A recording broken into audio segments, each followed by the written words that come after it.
email. Anna, good morning to you. Good morning. I can just about hear you, Keith. Can you hear me all right now? Is that a bit better, is it?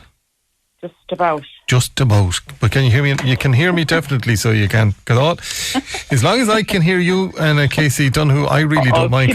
We're looking at the Burren Camino. Where is the Burren Camino? The Burren Camino now is 10 minutes south of Kinvara, North Clare. Yeah. Our farm and our land is here, and 3 of the mountains are actually on our farm. They're ours, So when you arrive at the Burren Camino, you take a drive as far as the laneway that leads up to it. Then you step onto the laneway, onto the mountain, and then you walk the cow path for about 3 kilometres. And on that, stroll or walk or climb or whatever you want to call it, you can climb up around the ruins of an old convent. Now, folklore has it around here that there was an old convent up in an enclosure on the slopes of one of the mountains called Slieve Gareth.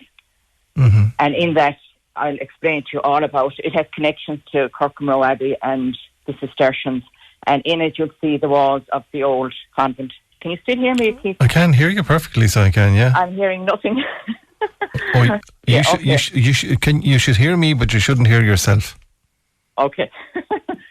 Anyway, around the enclosure then and the walls of the convent, there's a gateway and there's a doorway, and there's 3 or 4 fields that have been tilled, and ancestors from here, like we're into our 8th generation now farming here, my husband and his family, and they say that nuns were seen tilling those fields back in the day, and the field around the convent was called the Park Malevis, and if you translate that down and break it down, I'm big into Loganamica, so it means the field of the grey habits, and that's what they called it.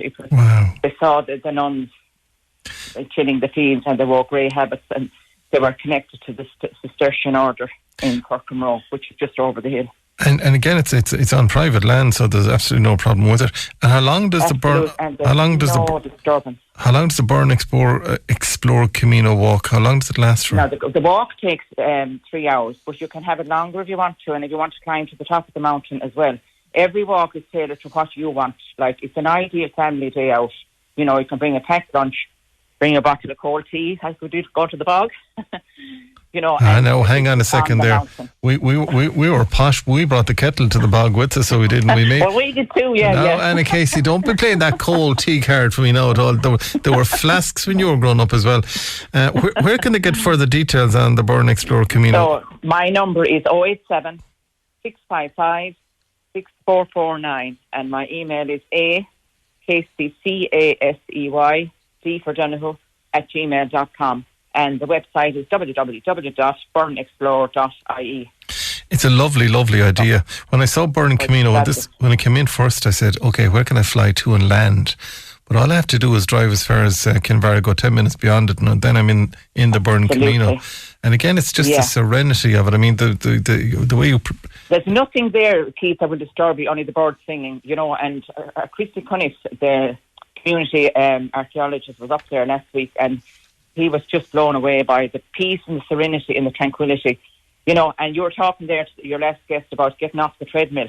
You definitely get off the treadmill when you're up here, because there's nothing and nobody to disturb you. The mountain is yours for whatever length of time you want to be there, and you have to be there to realise how fabulous it is.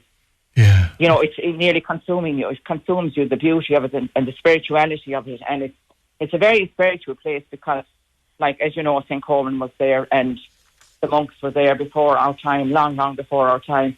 And you can see all the stone walls that have been built down through the generations. I actually had John Creedon over there on Creedon's Atlas. Oh, did you? You might have seen it. I didn't, unfortunately, but he's a great guy. He's a mighty guy altogether. Listen, but he was on about the place names and that, and that inspired me then to set up this and to do it in my retirement. Well, so that's what I'm at. Well, listen, it's a lovely story, so it is, Anna Casey Donohue. And again, we can wave over at you from upstairs, so we can. And again, if you want to get further details, Anna's number, we leave it in reception as well, is 087 655 6449. Anna, thank you indeed for joining us. Keith, I would like to invite you out someday when you want to declutter your head and get the limestone to absorb all your problems and your your baggage. I think I'd have to move there for a month. Thanks, Anna, for joining us today on the programme, and a very good morning to you. Further